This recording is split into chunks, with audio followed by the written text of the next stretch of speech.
I'm excited to be here in a room full of dreamers. What I do, I train speakers, and many of the speakers that I'm training, some of them here, they're looking at the old man. I'm 66, and they're trying to find out if the old man still has the juice. And so when I get through, I want you to let me know. But I tell them a young broom sweep clean, but an old broom know where to go. And I know, and you know, people say, well, he looks young for 66, and I don't dye my hair. I don't dye my hair. How many of y'all saw me in the Dominican Republic? Raise your hands, please. Yeah, see, they know my secret. I don't dye my hair. But I do use mascara to cover my gray hair. I gotta keep this thing real. You understand what I'm talking about? And my kids said, Daddy, you look distinguished with your gray hair. I said, baby, let me tell you something. Looking at 66, I'm not trying to look distinguished, I'm trying to look young. And I love to tell the story about one of the most embarrassing moments I had with this, because I have an allergic reaction to dye, and so I started using mascara to cover my gray. And I was speaking in the Georgia Dome to over 80,000 people. Did a speech called It's Not Over Until I Win. And at the end of that presentation, somebody was there from the Department of Commerce, and they said, Mr. Brown, you know, our speaker canceled, and we need another speaker. Do you have enough energy to give another presentation? I said, no, I'm tired. Say, we can pay you a full fee of $30,000. I said, the Lord is able.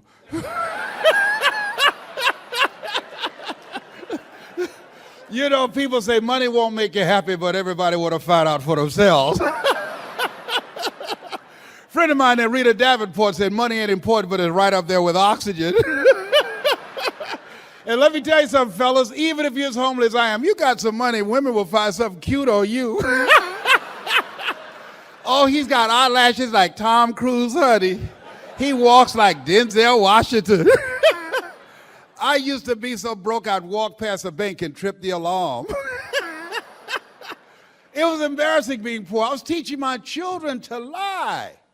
Creditors are called house, and I say, tell them I'm not here. And they say, my daddy say I'm not home.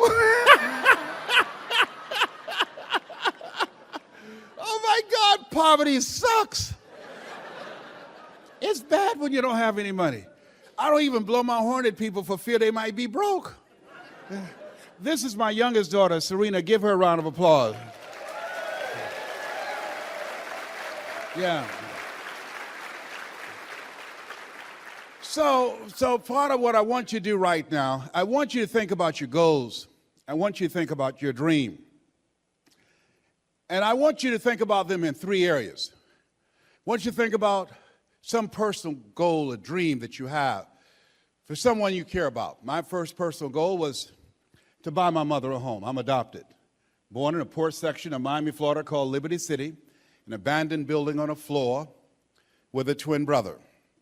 We were 6 weeks of age. We were adopted by Mrs. Mamie Brown.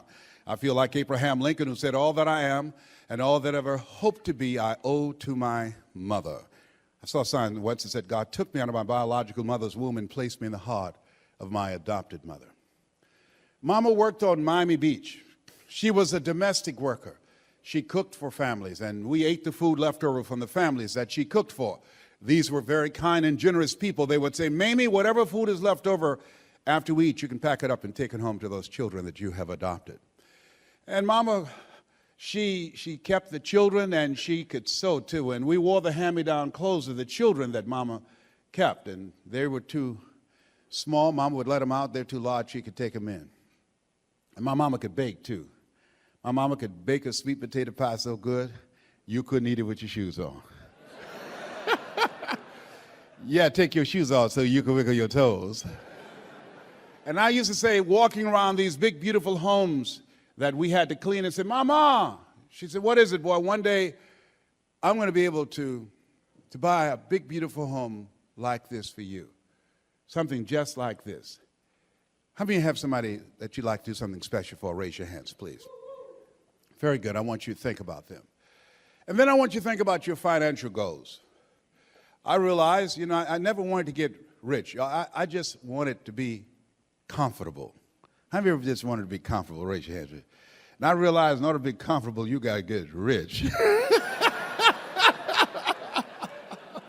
You have to have some money to be comfortable and not be stressed out of your mind. And so I want you to think about your financial goals, and I don't want you to limit. I want you to just think about those goals and dreams that you have financially, that you like to contribute to your church or some cause that you believe in. And then I want you to think about your social contribution. I believe we live in the greatest country in the world that gives us an opportunity to live a life of contribution. My favorite book says, the greatest among you will be your servant. And so I want you to think about what will be different because you were born. One of my passions is reducing the number of women who die from breast cancer. My mother was a 22-year breast cancer conqueror. One of my goals, how many men over 40, raise your hands, please? Reduce the number of men who die from prostate cancer, encouraging men to get their PSA test and their digital rectal examination. And I'll be glad when they can check our prostate by looking in our ears. Are you feeling it, brother? Up in here, up in here. I'm turning red as I talk about this, but y'all can't see it. A friend of mine, he's a urologist, used to play football for Ohio State. He said, hey, Les, I was at this medical convention. Let me give you a free rectal. Nobody, you too motivated. Homie don't roll like that, all right? So I encourage men to get their PSA test and a digital rectal examination. 15 years ago, I was diagnosed with prostate cancer and given a 2 to 3 year prognosis. One of the things I think, and I think it's true, that the doctor should never tell someone they're terminally ill. What they should say is, my knowledge and ability to help you has terminated.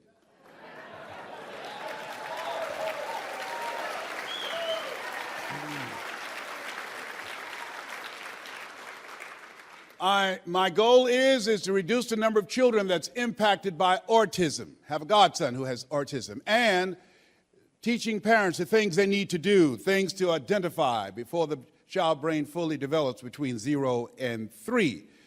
Working in prisons. I'm going to Chino Prison in California, was in Rikers Island in New York. My goal is to reduce the recidivism rate in our prison. Teaching young men mindset development, how to become effective communicators, and how to dress like a prospect and not a suspect. Yeah.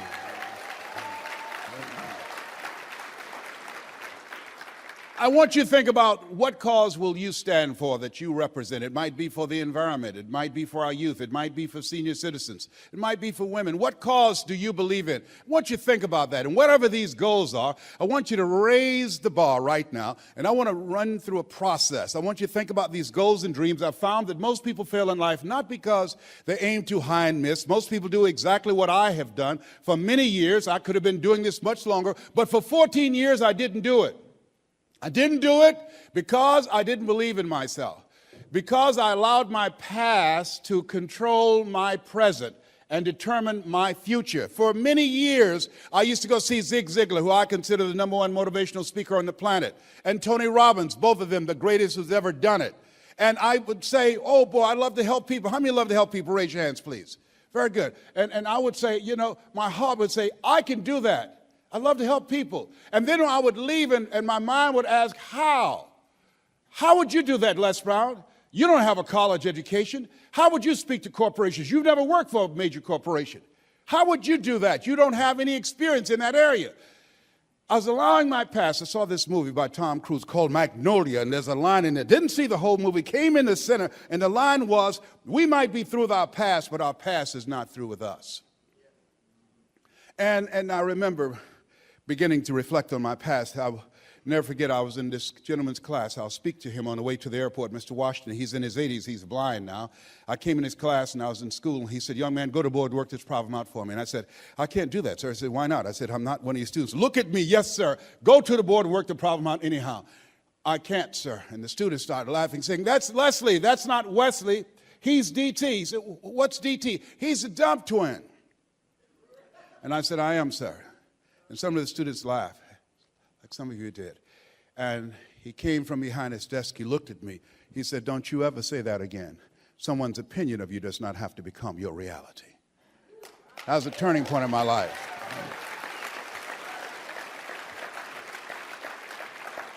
On one hand, I was humiliated, but on the other hand, I was liberated, Because he looked at me with the eyes of Goethe, who said, look at a man the way that he is, he only becomes worse.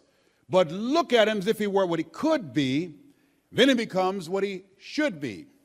And so that became a transformative relationship for me. And I want you to think about your goals and dreams, and I want to share with you some strategies on how you can make a minimum of 87% of those goals and dreams become reality.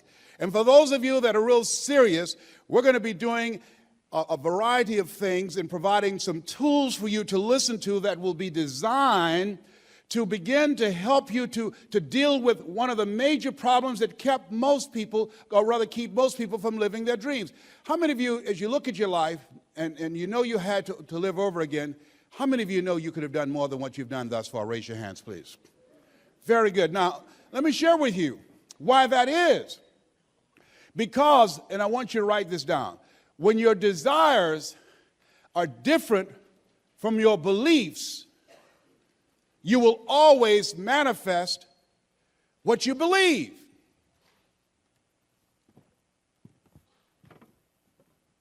When your desires are different from your beliefs, you will always manifest what you believe. Excuse me. And so one of the most important things is that you have to work to change your mental blueprint, that subconscious mind. You need some tools. You have to deliberately, actively do it. There's a reason my favorite book says the things I should do, I don't do. And the things I shouldn't do, I do. We've all felt stuck and frustrated, where consciously we say we want to go this way, and then that subconscious mind takes over and takes us in another direction. And we're looking, and we don't know what's going on. And let me share with you how it works, and we don't even realize it. The great anthropologist was in Europe, Margaret Mead. She was in a restaurant, and so a waiter came up to her and said to her, he said, "There's several Americans here tonight." And she said, "Is that right?" He said, "Yes." She said, "Let me know when you serve them dessert. I'll tell you exactly how many Americans are here." He said, "Okay." So he served dessert. He came over. He said, "You couldn't possibly do that." He said, "I've served dessert." She got up. She walked around. She looked. She said, "You have 65 Americans here." He checked the roster. He said, "How did you know that?" He was shocked. And she said, "Because in Europe, when you eat a slice of pie, you eat it from the crust toward the tip. In America, when we eat a slice of pie, we eat it from the tip toward the crust." How many of you eat a slice of pie, you eat it from the tip toward the crust? Raise your hands, please. What else have you picked up? How many of you did that and nobody told you to do it? Raise your hands, please. This is why we have to change deliberately our mental blueprint. Faith comes by what? Hearing and hearing and hearing. We live in a world where we're told more about our limitations rather than our potential. How many of you have been told you couldn't do something? Raise your hands, please. Let me share this with you. MIT did a study. What is your name, sir? Keith. If I said to you, "Keith, you can't have your dream," forget that organization, Jen. You can't have your dream. Someone else has to come along and say, "Keith, you can have it. Keith, you can do it. Keith, you can make that happen. Keith, it's possible." And then they have to do that 17 times to neutralize that one time. That's why most people are stuck. Because you have to become actively engaged in changing your mental blueprint. You have to believe. I didn't do what I'm doing now. You know why? Because I didn't believe. There are 3 reasons that people are stuck right now in this so-called recession. Let us say together, recessions restores resourcefulness. Here's the reason. Write this down. Here's the reason. Number 1 reason, most people don't believe in themselves. Things have changed. They don't believe in themselves. I didn't do what I'm doing now. For 14 years, I procrastinated. For 14 years, I convinced myself I couldn't do it. There's a proverb that says, if there's no enemy within, the enemy outside can do us no harm. The fort, dear Brutus, is not in our stars, but in ourselves that we are underlings.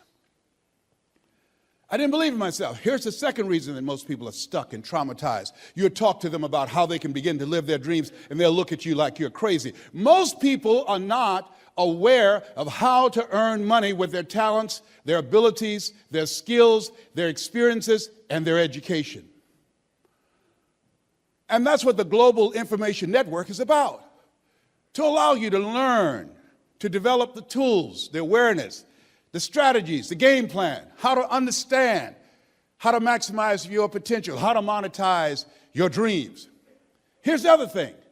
Not only that most people don't believe in themselves, most people don't know how to make money with their talents, abilities, and skills, but most people don't know how to gain access to the people that will pay them for what they know.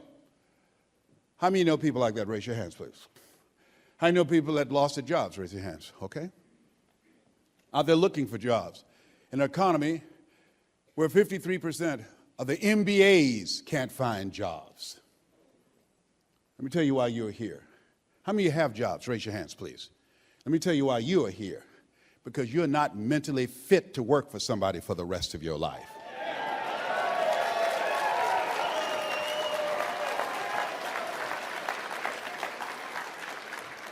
That's why this concept appealed to you. When I said that you have something special, I didn't just say that to say it. Let me share something with you. I said it because it's true. The fact that you said yes to this opportunity, that indicates, that tells me something about you. How many of you know, as you look at yourself, look at your dreams, that things don't just happen, they happen just. There's a reason for you to be here now. Trust me on that. As much as you have chosen to be here, you were chosen to be here. I only attract millionaires or millionaires in training. You ought to give yourselves a round of applause.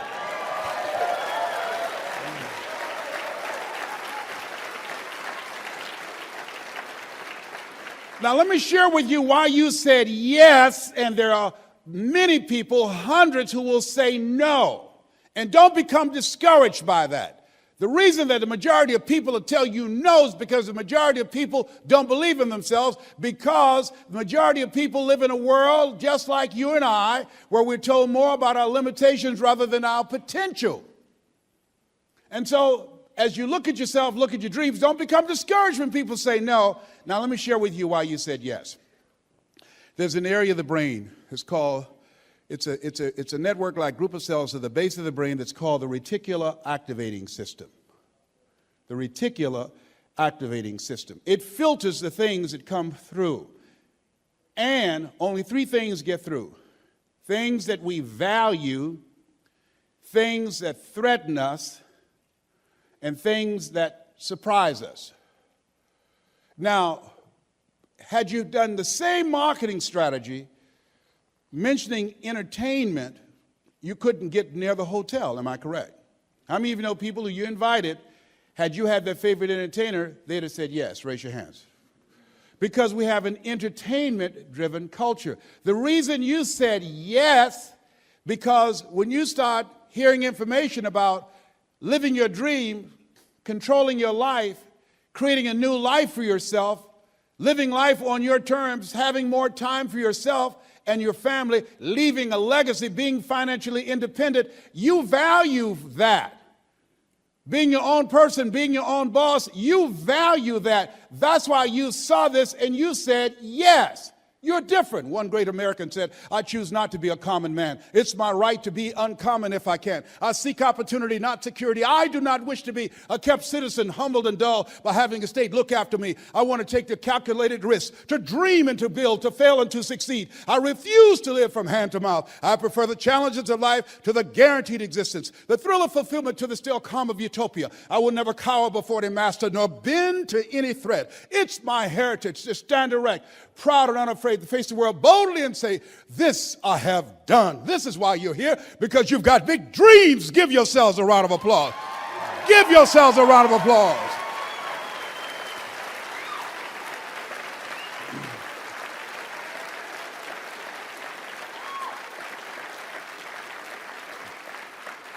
Most people don't have dreams. Most people are just trying to survive. You don't want to survive. You want to thrive. You know that there's got to be more. You know that. And you're at a place in your life where you said, I've had it. I can't go out like this. I've had it. I remember I was working on a job and they paid me just enough to keep me from quitting, and I worked just hard enough to keep from getting fired.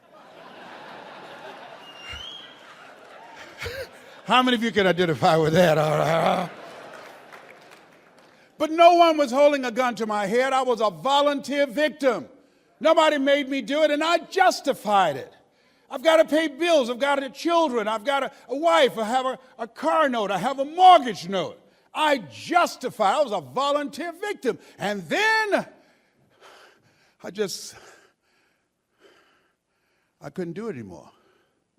How many ever get to a point where you say, I've had it? Raise your hands. Yes. I can't do this anymore. I'm going. Where are you going? Away from here. I'll tell you, I used to sit in the parking lot. They had to come out and say, Les, come on in. I said, I can't come today, Let's unlock the door. Come on in. And let me share this with you. Let me tell you something. How many of you have been fired? Raise your hands, please. Been fired. Let me share something about life. God has such a sense of humor. Here I am on a job. I didn't like them. They didn't like me. And I came to work one day. I was a disc jockey in Columbus, Ohio. And I went to put my key in the door, and the key wouldn't fit. They had a note. I looked, the note said, "You're fired." They didn't have the courage to fire me to my face.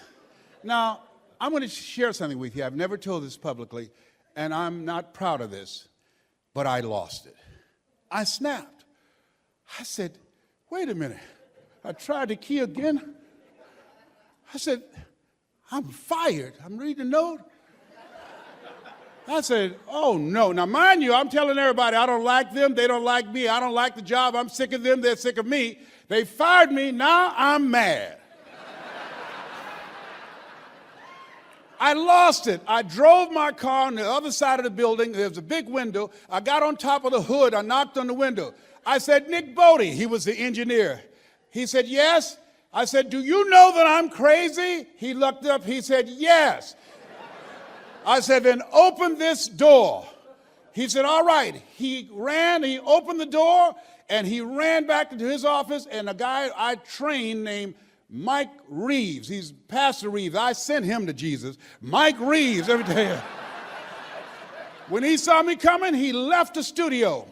I went in the studio. I opened up the microphone. I said, this is Les Brown. Today is September the 22nd, 1978.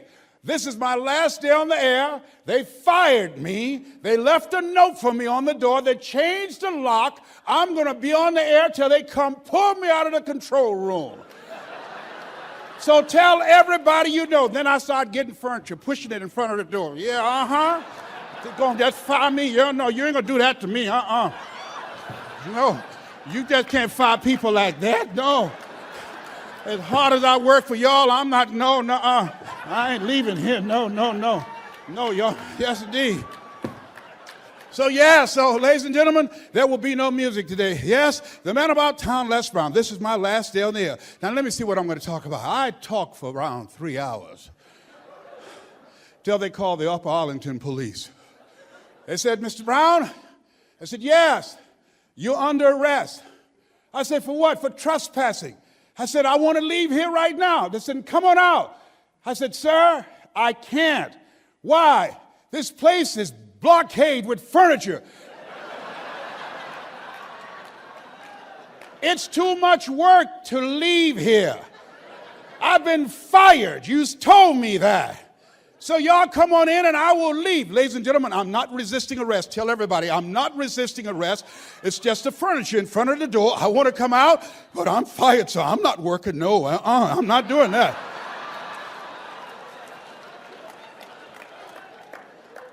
How many have ever been temporarily insane? Raise your hands, please. They had to tear the door off the hinges. They came in, and I had my hands up, and they handcuffed me. And fortunately, Sergeant James Jackson, he was a sergeant then in Columbus, Ohio, he drove up to Upper Arlington. He said, I don't have jurisdiction here. He said, I heard everything on the radio. He said, Les, He said, if we take the handcuffs off, will you leave and not come back? And I said, yes, my work is through here, and please hurry and take them off because my face is itching. So he said to them, let him go. And the guy said, we're going to take him in because he was trespassing.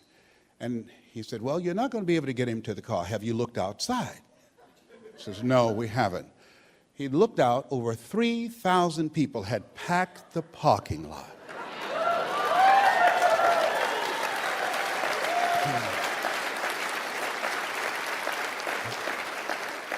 So he said, well, we will call backup. He said, pick up the phone. They picked up the phone, the lines were cut. He said, Mr. Brown, yes, if we let you go, you promise not to come back here again. I said, I promise. I'm through here. And they unhandcuffed me. I came out and people applauded, and that was the last time I was there. Now let me share something with you about life. Marion White said, in life, so you have a goal and dream, things are going to happen to you. Think it not strange that you are faced the fiery furnaces of this world. Things will happen to you. You're going to come under attack. That's a part of it. That's why most people give up and they throw in the towel on themselves.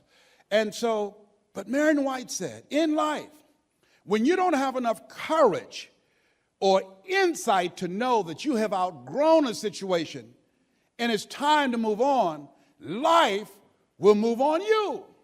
See, I don't believe that millions of people have lost their jobs. I think that millions of people have been released to do that which they were chosen to do from the beginning of time.